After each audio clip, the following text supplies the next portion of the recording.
और रुक करते हैं उत्तर प्रदेश की सियासत से आ रही बड़ी खबर का। यूपी उपचुनाव के लिए भाजपा ने पहली लिस्ट जारी कर दी है। बीजेपी ने उम्मीदवारों की लिस्ट जारी की और 6 सीटों के लिए भाजपा ने ये लिस्ट जारी कर दी है। तो इस वक्त की बड़ी खबर, उपचुनाव की जंग में बीजेपी ने उम्मीदवारों की पहली लिस्ट जारी कर दी है और पहली लिस्ट में 6 प्रत्याशियों के नाम फाइनल कर दिए गए हैं।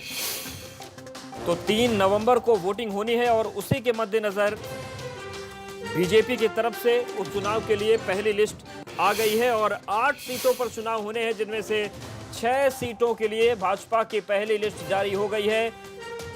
और किन्हें किन्हें टिकट मिला है वो भी हम आपको बताते हैं। नौगांव सादत से संगीता चौहान को टिकट दिया गया है। बुलंदशहर से उषा सिरोही को टिकट मिला है।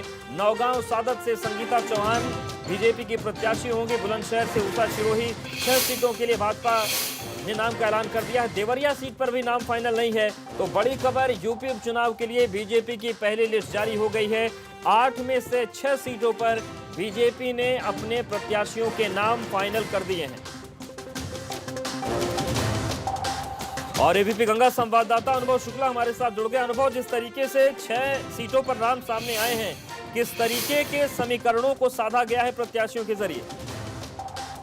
देखिए, 7 सीटों पर उपचुनाव होने हैं, लेकिन अभी बीजेपी ने 6 सीटों पर ही अपने कैंडिडेट अनाउंस किए हैं।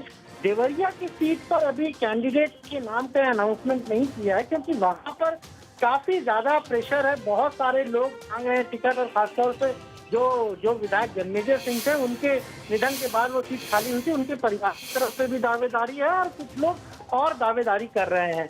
फिलहाल जो नौगांव सादात सीट थी, वो चेतन चौहान के निधन से खाली हुई थी, तो वहां पर उनकी पत्नी को पार्टी ने कैंडिडेट बनाया है। कोशिश यही है कि सिंपैथी जो है वो पार्टी के पक्ष में आए।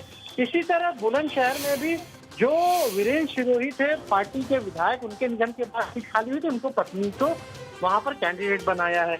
लेकिन टुंडला में जिस तरीके से वहां पर सांसद एसपी सिंह बघेल लगे हुए थे कि उनकी बेटी को टिकट मिल जाए, वहां पर प्रेमपाल धनगर को पार्टी ने अपना उम्मीदवार बनाया है। बांगरमऊ जो कुलदीप सिंह सेंगर के पास पहले सीट होती थी, फिर उनकी जब सदस्यता रद्द हुई, वहां उपचुनाव हो रहा है, वहां पर पार्टी ने दाव खेला है।